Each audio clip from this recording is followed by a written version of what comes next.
facing head-on the emotions beneath the surface as we bridge from an old world of confusion and lack to a beautiful new world of freedom, abundance, and love with straightforward truth and inspired hope is what you'll find on The Charla Anderson Show. Collector and connector of fascinating people. And everyone is fascinating. Here's your host, Charla Anderson.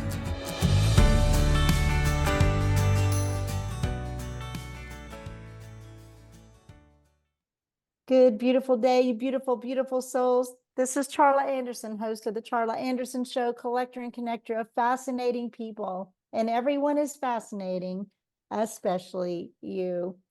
So happy that you would join us today. We've got an incredible guest, Mikolaj, who is just a dynamo in the heart-centered leadership, and we'll introduce him in just a moment. But we're here on this Win-Win Women platform. If you're listening on the live streaming services, you might want to jump on over to winwinwomen.tv, look for the Charla Anderson, search for the Charla Anderson Show, and that way you can interact with us as we move forward and have the Q&A. Thank you for joining us so much.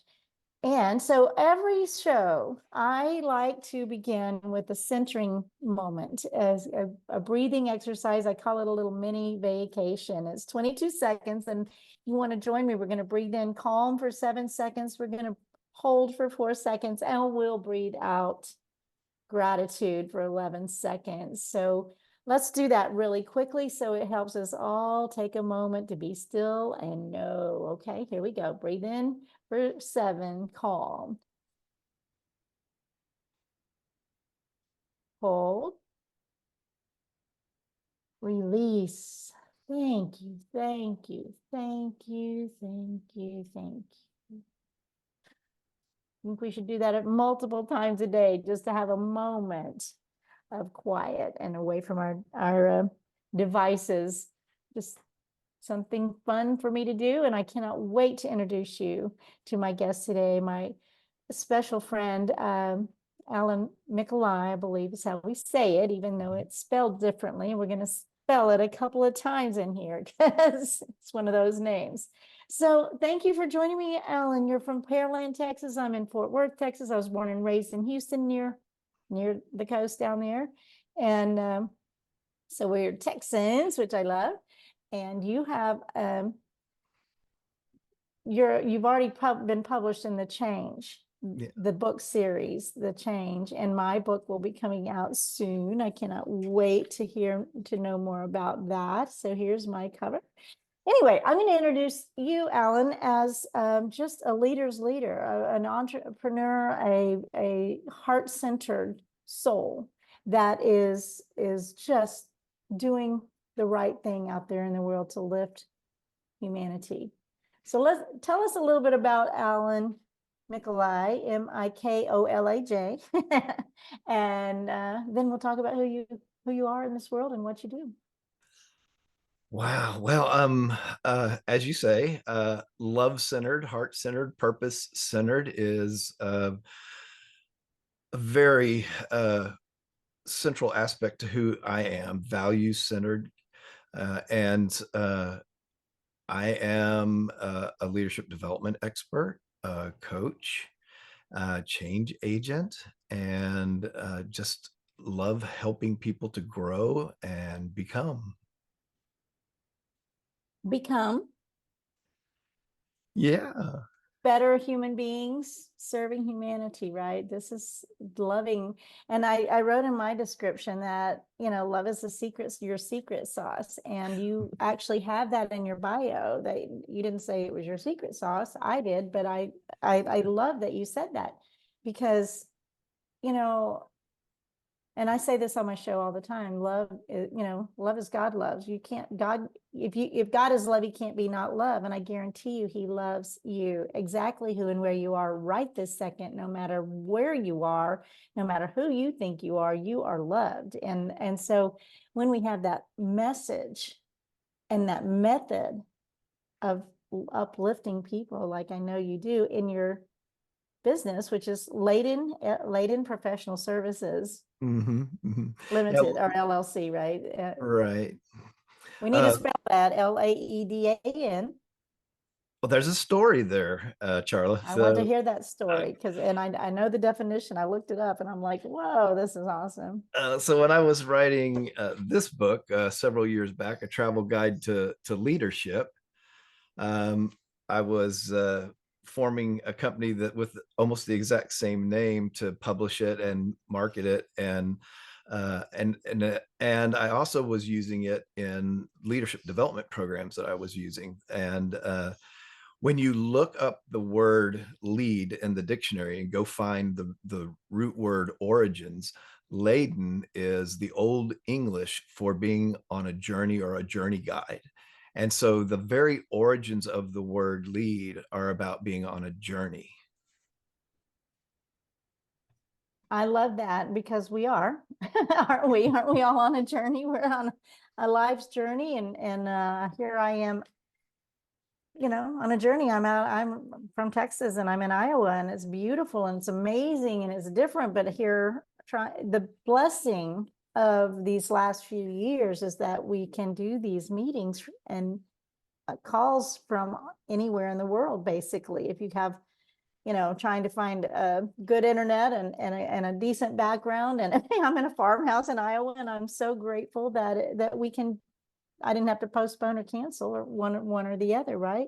I love that about our technology these days. And so when you say the LAEDAN, and the definition was just really amazing that it came out from through you, and you created your whole business around that idea of guiding people on their journey. Mm-hmm.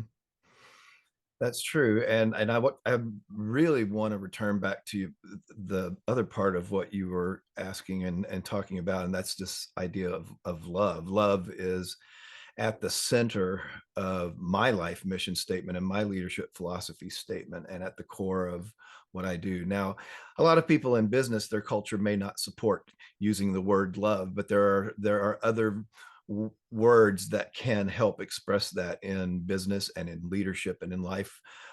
Being in service to others, being compassionate, helping. I mean, what person is not in some way in service to others? Exactly. So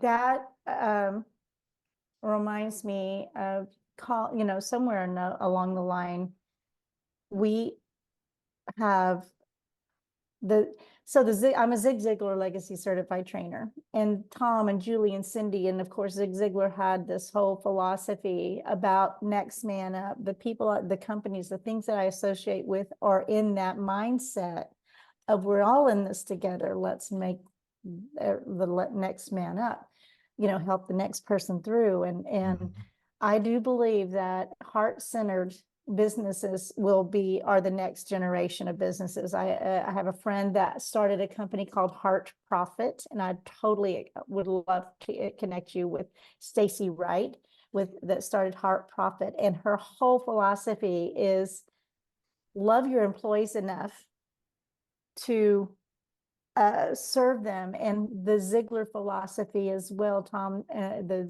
Zig Ziglar, when you meet the people's needs, find out what their dreams are and help them find the way to meet their dreams in your company and your people. And they may go on and do a different job or leave you, but they will never leave your loyalty, right? So those two companies are so aligned, I believe, with what yours is. And so tell me what you do professionally, what that's Laden Professional Services. Well, I want to spin off what you just said about meeting needs just a minute before I answer that, if I may. Perfect. Oh, this is your show. You tell me what you want to say. Yes, oh, you're so gracious, Charlotte. Well, there's a book called The Servant Leader. The author's name is not popping off the top of my head right now, but in his book, he defines love as meeting the legitimate needs of others. And so when you talk about helping meet people's needs and that being, a form of love, if not love itself, certainly others have recognized it as that. But yeah, and there's no greater way that anyone, but particularly leaders, can help themselves do that better, whether you want to call it love or service or meeting the needs of my constituents. Um, there's no greater way than getting clear on your purpose and helping others get clear on their purpose and connecting that to your greater collective purpose and shared purpose, because we have individual purposes, we have shared purposes when we serve on a team or in an organization. And so being clear and leveraging your purpose and your shared purpose impacts so many different critical aspects of leadership and organizations.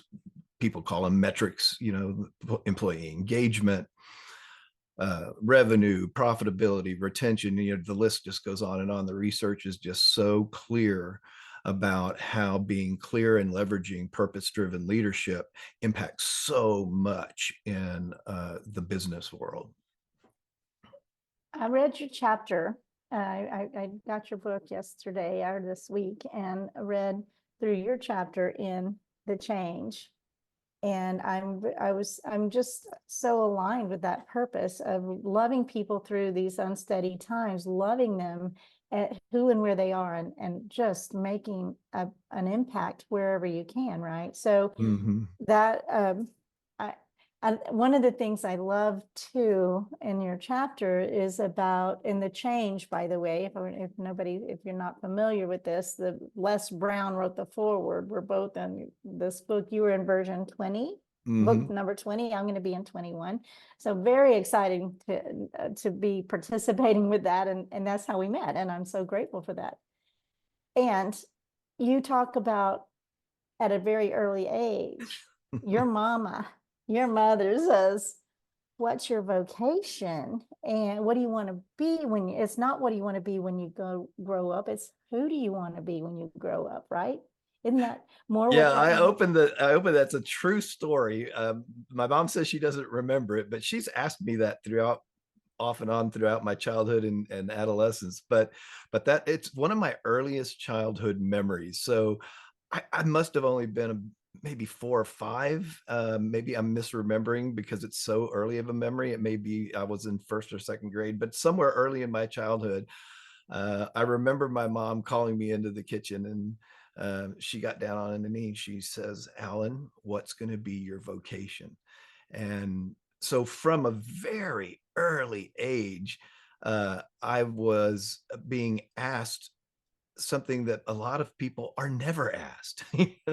What, and from her context as a devout Catholic mother, she is trying to ensure that I connect that to God and spirit and service to the world. And so the funny thing is that despite having been asked that from a very early age, my road on discovering what that truly was just that. It was a journey. And it wasn't until I brought the very first life mission statement written. It was in December 14th, 1986. So it was my 1987 life mission on a legal pad, right? Well, we didn't have computers much then, just barely. And so it was. Where'd you find it?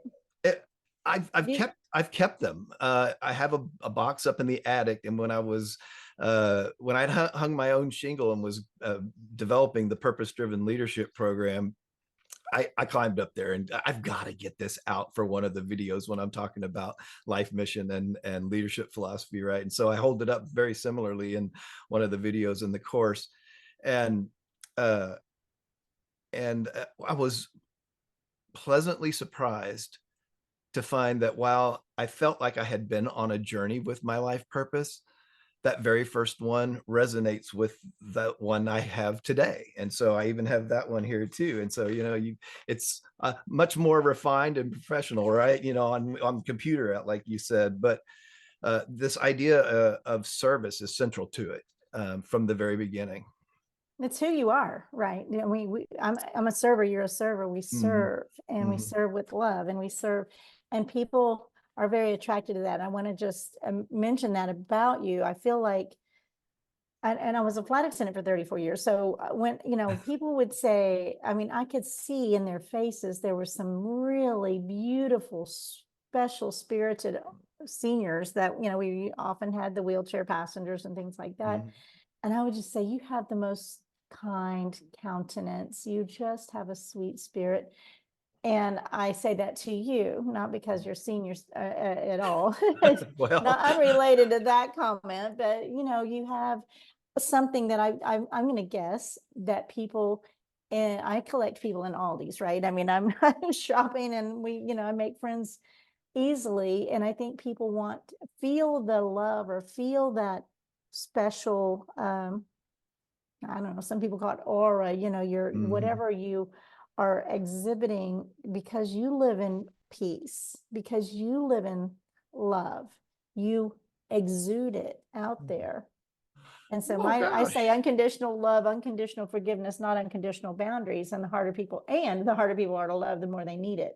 But I believe you exhibit that, and I feel it through the screen.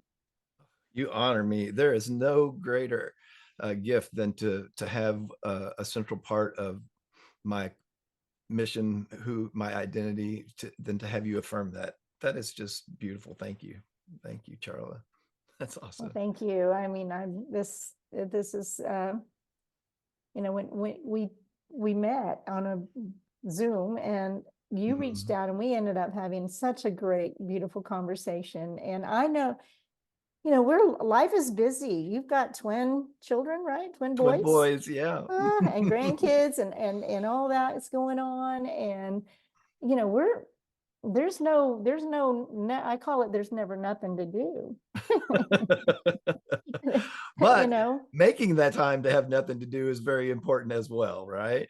exactly. And really choosing, it's a choice to go, Mhm. okay, you know, that 20 minutes of meditation or prayer or quiet time is Mhm. like sharpening the saw, right? You know, you sharpen the saw, and that gives you the energy to keep going. So I just, I want to know something about your clientele. Who are you serving in a professional way? Because I Mhm. know you're serving on a, you know, community way, and you've been oh, and you're also a um, uh, critical incident specialist. Man, that's a tough one, you know, when could that in all of those things. So Mhm. lots of hats you're wearing. Well, I don't currently wear the critical incident stress management hat, though. I did for it was I did that for about 20 plus years. At I don't know that we mentioned, but I was an Army medic back in the late 80s, mid 80s, and then in the late 80s when I got out, I got my paramedic license. And as the 80s rolled into the 90s, and I then started teaching at the University of Texas Health Science Center in San Antonio, teaching paramedics and nurses and doctors on pre-hospital trauma life support, and helping paramedics, you know, through our paramedic program. There were two major transitions that were happening at that time in the world of emergency services workers, and that was that women were beginning for the very first time to more abundantly show up. My mom is actually one of the first EMTs in Texas. That's where I got my inspiration to get into emergency medical work. And uh, the other big thing that shifted was the recognition of the psychological impact of that kind of work.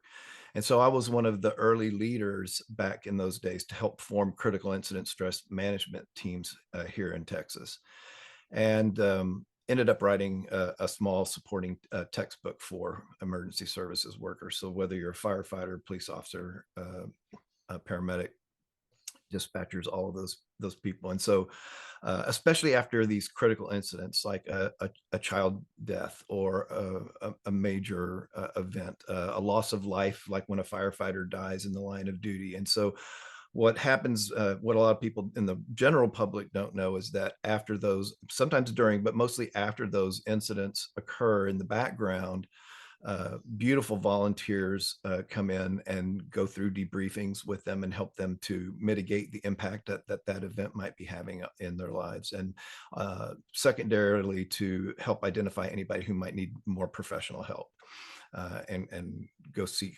psychotherapy or a psychologist. But that was a large part of my life for 20 years, both EMS and critical incident stress management.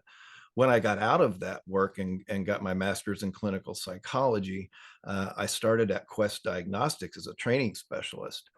And through that career, that's where I began to first dabble in coaching with frontline leaders, professional development, leadership development. And after doing that for a number of years for Quest Diagnostics, at that time, they didn't have learning and organizational development specialists. And so I learned that there's such a thing as learning and organizational development specialists that do leadership development and coaching and that sort of thing. So I reluctantly jumped ship because I loved working at Quest Diagnostics, and then went to work for the parent company, Common Spirit Health, now, that owns the greater Houston area and Texas, the St. Luke system. And so I did a lot of intense leadership development work there.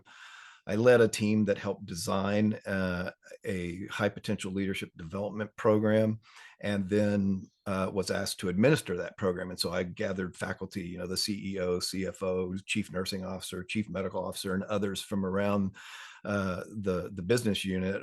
And my colleagues, my boss, and myself, then we all facilitated select workshops over the course of a year. And that's one of the first places I more fully developed what now has grown into this purpose-driven leadership program. In a program like that, you lucky if you get, a sliver of a workshop time, for that. And so I with all of the work I had done with leaders from the front line to the C-suite, I realized that how, and the research that I've read, and the firsthand work, that leaders were just not getting the tools that really move the needle on things like employee engagement, productivity, retention, revenue, and just a whole host of things, well-being, their own effectiveness, and how their constituents view them as leaders. And so what they call leadership presence today. And so the foundation for that is purpose-driven leadership, identifying and clarifying what that is for you as a leader, and then being able to leverage that. And then how do you then take that to a team level and or even an organizational level? And so you asked earlier some of the things I do. That program can be taken completely on demand and online. I can do it hybrid, where we do some version of online, or I can deliver it in a series of workshops live in person. And so, which is the best way to have it done. Learning in person is always more meaningful. And so I also offer coaching from frontline leaders to the C-suite, confidential, professional, safe places to have discovery of issues and obstacles, or I'm doing okay, but I want to go from good to great, as the book is, right? And so coaching is a great way to do that.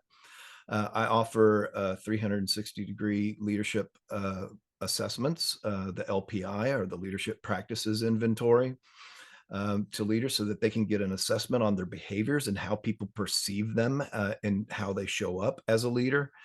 I'm a change agent. So if they have projects that they're working on or about to implement, they have something that they need to implement, a new SOP, or they have some sort of process that they're trying to improve, or just recurring problems on their team, and they want someone to come help them with the people side of change and help them manage that. I've been doing that for years too. So that's sort of the repertoire of what I offer. And there's just nothing that gives me greater fulfillment than to see a leader grow, change, and look me and say, thank you for helping transform my leadership. But even better, and I've had several leaders tell me, you haven't just transformed my leadership, you've transformed my life, or helped transform my life. They actually do all the work. I'm just the catalyst, right?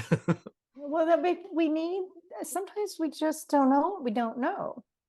And so you've got, I'm wondering about, so people need to, if they want to find you, we'll just say it here, alanmikolaj.com, but it's, go ahead and spell your name. How Right. you, because there's both names can be spelled differently. Right, of course. So my first name is Alan, Alan, and Mikolaj, my Czech last name is spelled M as in Mary, Ikol, A as in Apple, J as in Jack. And so my website is that, alanmikolaj.com, AlanMikolaj.com. And my email is alan@alanmikolaj.com. So, and I'll put that into the chat here in just a little bit. Well, fine. We want people to find you, but I have a question for those leaders that you're leading. How important, or how many of, they wouldn't be coming to you if they didn't recognize a need or be driven to you by someone who sees that they have a need for leadership development training. How big is desire to change from that? Because we, back in our day, my day, it was top-down management. You do what I say, and you're out of here, you're fired. But so if how big is leadership or desire to change part of the, I mean, I'm sure there's people that don't care. Right. It's a critical piece, and they're not going to reach out to me if they haven't, had some sort of impetus, anxiety, or a boss saying, find a coach, or I've seen this purpose-driven leadership program and what it can do. I want you to go take it, or your team. I want you and your, because when I think about my mission, people always ask me, well, what kind of leader do you work with, or what industry? And it doesn't matter. I want to help anyone and everyone. I said, well, but I do have like an ideal leader, and that's the higher up that food chain or that hierarchy that you talked about, the greater the umbrella that they cast. And so the director's going to cast a wider umbrella, a little umbrella than the supervisor. The vice president's going to have a wider umbrella than the director.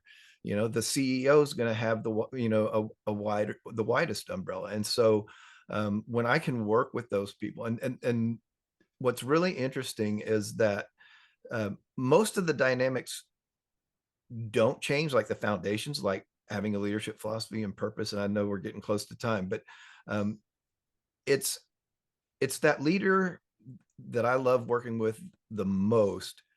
That is exactly what you just said. They're not afraid to say, I need help. Nobody does this alone. Nobody's on an island, and I need it to be confidential. And so that's where I come in. I think it's amazing. And I think, do you help peel away ego? I mean, I feel like that a lot of leaders,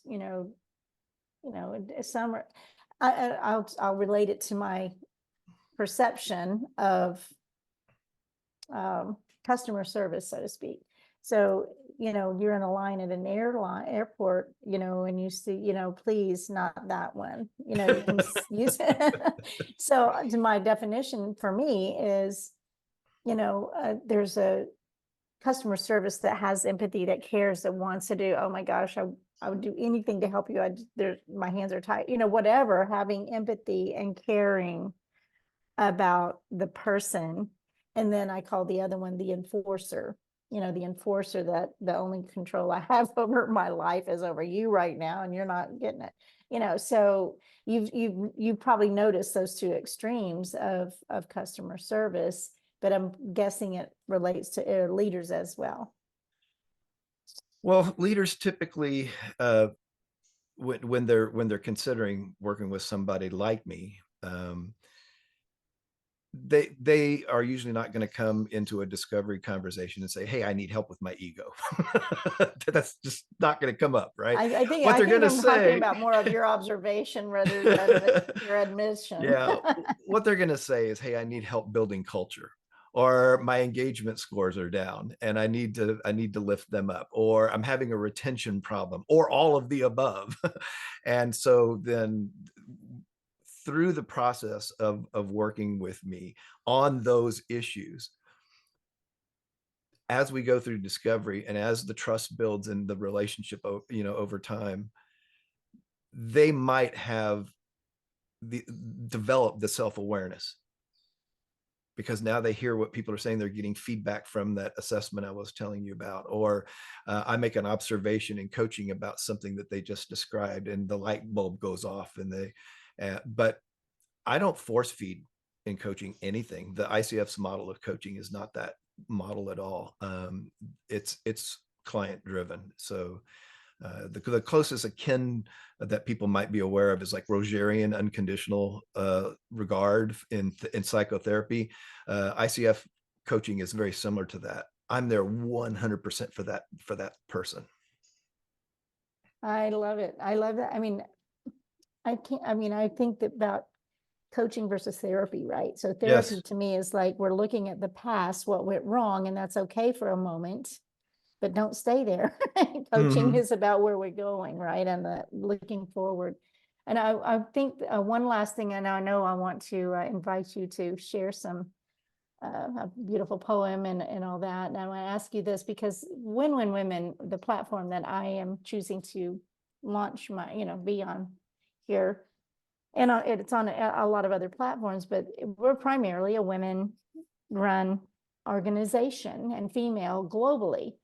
So do you notice in your coaching that there, do women, how does it relate women to men as far as, the numbers or receptivity or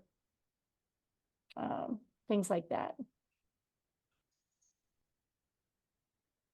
In private practice, most of my clients have been women. I don't know.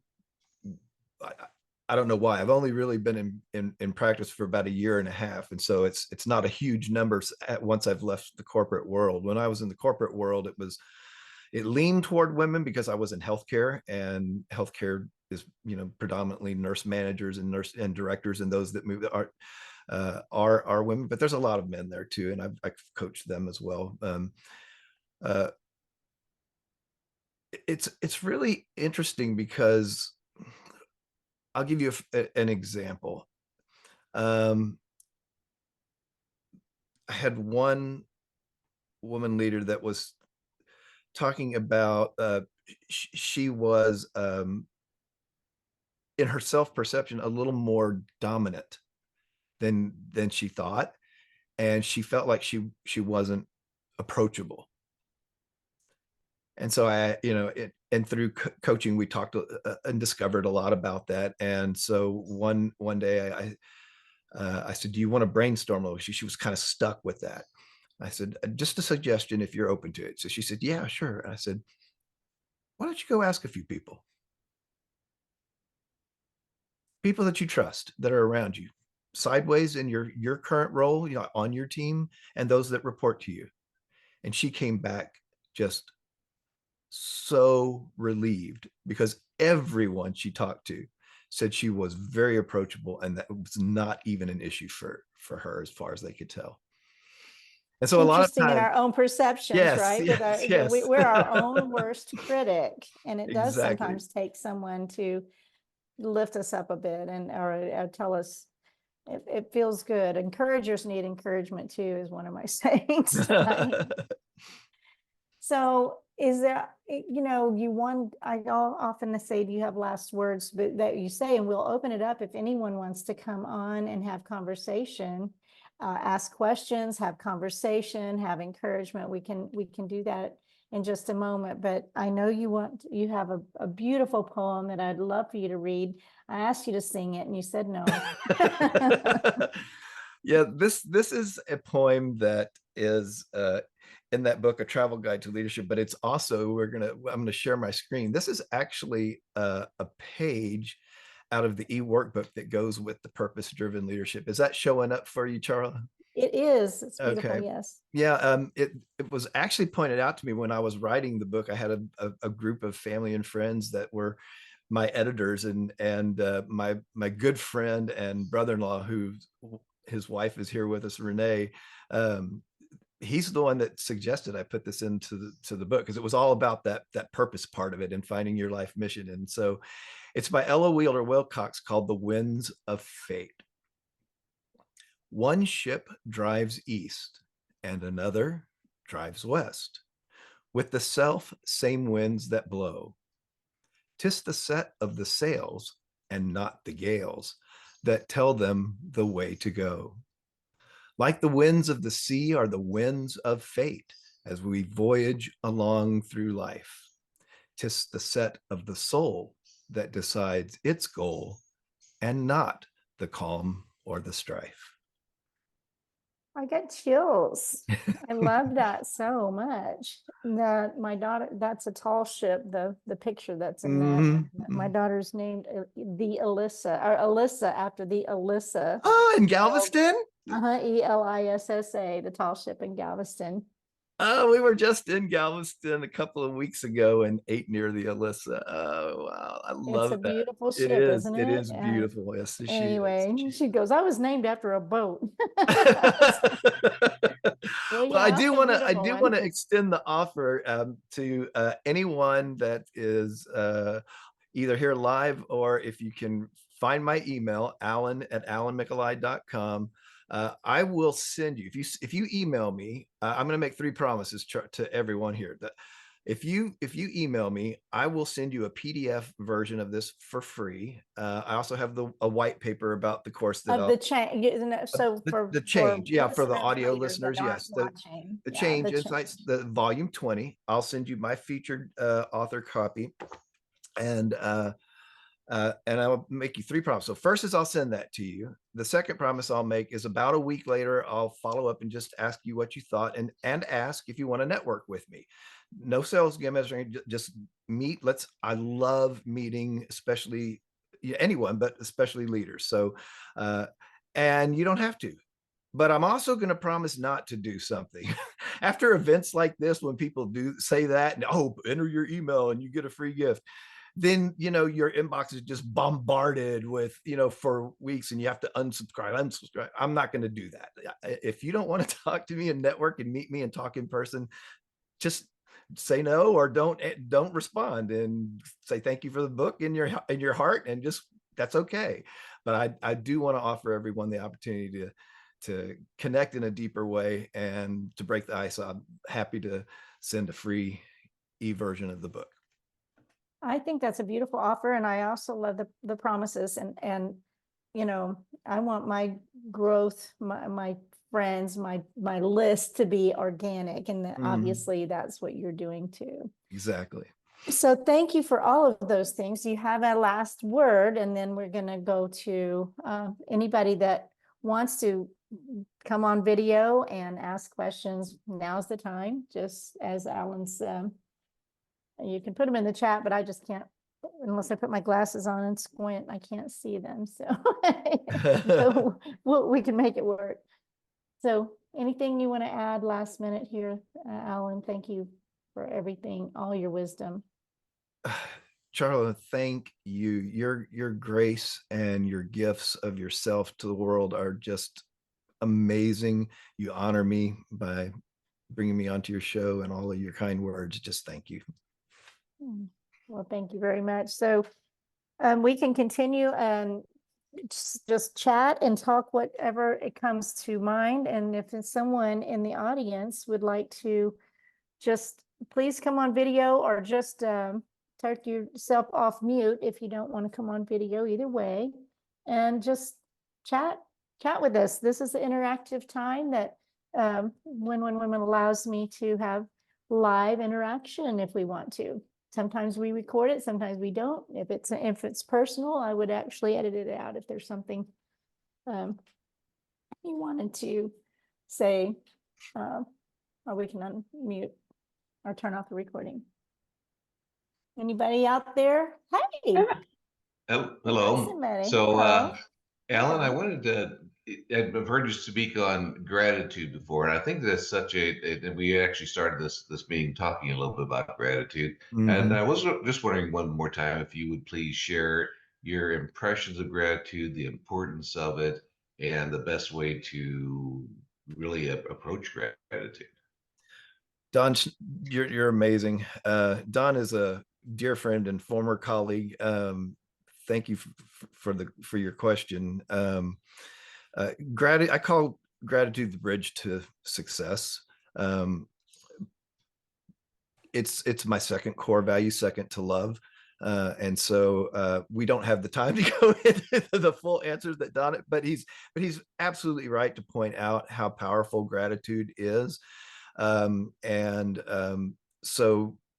there's lots of work around in the literature too, as how gratitude boosts endorphins, well-being, happiness, and success. And so fostering gratitude is an amazing way to improve your life in so many ways. And so you can do it formally with gratitude journals. You can carry a gratitude rock in your pocket, and every time you touch it, you think of something that you're grateful for in that moment. You know, there's lots of different ways. So, and we've got a few more minutes. It's hard out at 2:00, top of the hour Central Time, but otherwise it's flexible a little bit. I try to usually 40 or 50 we get on out, but two things. Gratitude is one of my top core values as well. And it's like, thank you, thank you, thank you. I wake up in the night, I'm saying, thank you. I don't know what I'm thankful for. I'm driving. Thank you, thank you, thank you, thank you. I just thank you for your shield of protection. Thank you for loving. Thank you for the air, the free oxygen I'm breathing. Thank you. And when you walk in that, it attracts a lot more things to be grateful for. It does. As opposed to complaining, which also attracts more things to complain about. So, my book, this split second transformation, change your words, change your life, 31 daily practices, every word matters. Speak what you want, not what you don't want. So gratitude, just walking in the gratitude of the miracle of life, even in the worst circumstances on the face of the earth. You could be in the, war zone, you could be in a gutter, you could be in an accident, whatever. There, if you can take a breath, you have something to be grateful for right then and there. A breath, which is the I am of life, right? So the great I am coming into you every breath. I love that. The great I am is in my travel guide to leadership book. I write about. Oh, really? Okay. I wrote the love is the secret sauce, and you had secret sauce in your book. We've got some continuity here that's just crazy. I love it. I've got to share two gratitude rituals that I do almost really every single night. It's rare that I ever miss it, but one involves the twin boys. So even though they're 8, we still have grandma's rocker she gave us that we cuddle up in every night, and we say what you're grateful for that day, and then we listen to a song about gratitude called Go Gratitude. And then privately, I do a mental version of the gratitude journal that is, I am thankful for fill in the blank. And then because part of that is important. It connects brain and heart and helps us to bring greater meaning to it.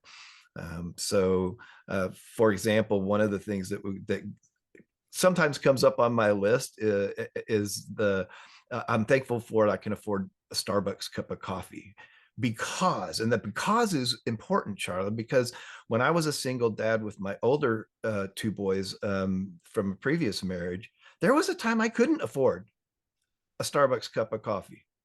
And so when I achieved the success where it doesn't, I don't even have to worry about that anymore right now. And so to remember that, and to say I'm thankful that I had a Starbucks today because of the abundance it represents in my life, that shift is so much more than just saying I'm thankful for a cup of coffee, right?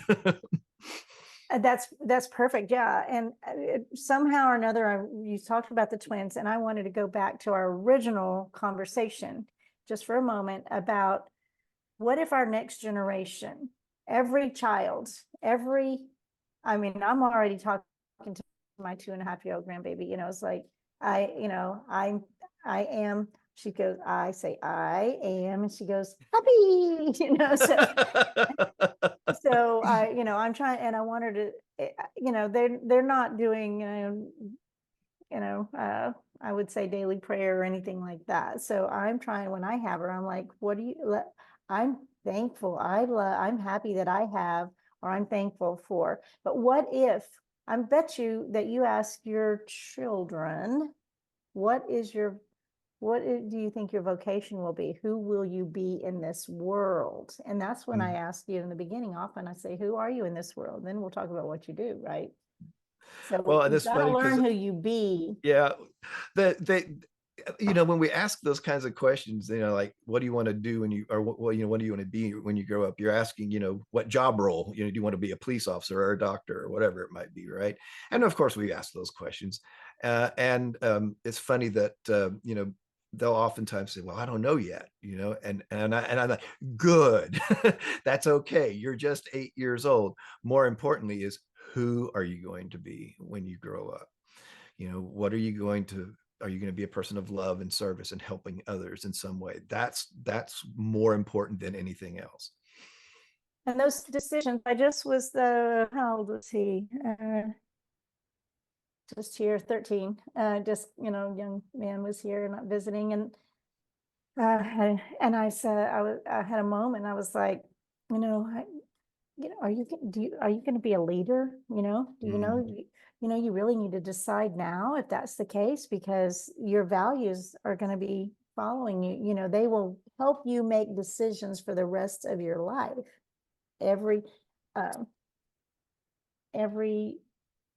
The value is important. Somebody raised their hand. You're choosing your values right now is important. And if they can start, it will help them make decisions for the rest of their life, right? I can't see the name because I don't put that is my lovely wife. Hi, come on. Can you turn on your video so we can all see you? Or you don't have to, but it would be fun. Hi. Oh. Hey, Alan. That's my mother there. You are awesome, Alan. I think I got my diploma for being a mother. Vocation. I love the term. What is your calling? That's beautiful. Nice to have you with us today. Thank you. You have any other, you got your diploma, parenting diploma, yeah. And grandparenting, I'm sure too. What a blessing. And great grandparenting. Oh, cool. How many grandkids and great grandkids do you have, Mom? 17 grandchildren, 13 great grandchildren.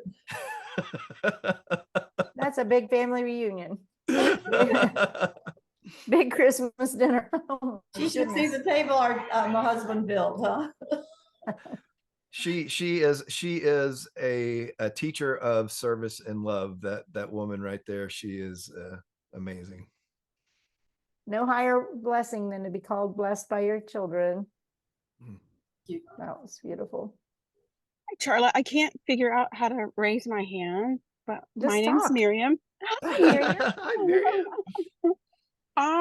One of my favorite things about Alan is how consistent he is in his journey. And as leaders, we can say whatever we want, but people are watching us. And I watch Alan, and this message of gratitude, it's so consistent. It's been for me like 8 years. And so he's made me a better leader. He's made me a better person. And it's that, who do you want to be? It's not what you do. It's who are you? Because you could go do anything, but you can't change your character, your integrity, unless you choose it. And so my heart is so full that I'm here to get to listen and share with both of you, and just appreciate the gratitude and to appreciate the journey. Because to me, that's Alan's commitment. The commitment is to the journey. And if the journey is smooth all the time, who cares? Nobody's going to listen to us if it's all roses and sunshine. They're watching what we do when there's transition, when there's change, when there's pressure, when there's all these things. Who are you when it's When it's crunch tough. time? Yeah, when it's When tough. it's Yeah. tough. And so I just appreciate the gift of the journey, the gift of gratitude. I was glad to see Alan's mom. He looks just like her, but he talks about her all the time, and it just makes my heart full. So I'm just appreciative to be here. Oh, Thank you for Miriam, joining you us. just honor me. Now, Miriam is an amazing, inspiring, and powerful leader who has her own story. If there's someone you should have on your show, it would be Miriam. She is amazing. Okay, well, Miriam, Charla at charlaanderson.com. I just send me Okay. an email and I'll send you an invitation I because would love that. yeah, I've got some I booked 120 days out and it got full and now it's not. So we got some spots coming up. Awesome. Love I to, will Miriam. email. Awesome. Perfect. Thank you. Yeah. So anyone else have something want to jump in and shout? We gotta just take another minute or so, and then if not, we're gonna shut her down. And I do this every single week, and it's fun, and it's, I just do it because I want to offer hope and encouragement and tell people stories of overcoming. And Alan, you overcame a lot, and you talked about divorce, and you talked about, not being able to afford a cup of coffee, and and you told me that you got fired after extremely successful building of something, and so nobody gets through without some bumps in the road, and we all have a story to tell, and every story matters. Yeah, and Miriam highlighted that for us. So thank you, Miriam. But that is true. No journey is without its bumps, its storms, its obstacles, and no journey is without having the need to take a pause and rest and be a sojourner for a moment, right? And adjust your sails. As So sails, go back right? to the Yeah. sails and the goal, Mhm. this sail, SAIL, adjust your sails, for the wind that you're facing and which direction you want to go. And this, I told this young man, I was like, you don't have last second, last week, last minute, last word, nothing that you've experienced from Let There Be Light. You can't change anything there. But if you take a stand right now and make a change in your next word, and I apologize, I messed up, and I'm going to do better and make a new agreement, move forward. You never have to, just get really discouraged, because you always have the next breath and the next word until you don't. And that's why we're living this dash very intentionally, aren't we? Charla, I just want to thank you for your gift of love today. Not just from you, but you've helped bring together everyone that's in that participant list are people that I love dearly. And to see their support and feel their love is just, you've blessed me today. That is awesome. I don't see it. So I don't have that up. I just have you and me up. So anyway, this is the Charla Anderson Show, Collector and Connector, fascinating people, and everyone is fascinating, live every Wednesday at 1 p.m. on Win Win Women Network and all the streaming services. But I do encourage everybody to come back to the Win Win Women, because then we can chat and have some interaction, and it's so much fun to do that, and encourage each other, lift each other up. The end of my show, typically I just, oh, by the way, charlaanderson.com is my website. So it's being upgraded a little bit right now. I think in the next few weeks, it will be a little bit more fun, or better representative of what I can offer and share with you. And so thank you so much for joining us, listening in now, listening in later. And Alan has been a huge blessing to my world in the last few months since we've met. And I'm so grateful that you joined us today. And I always like to end, and I will hit the end recording just by saying, always, always, always, always choose joy.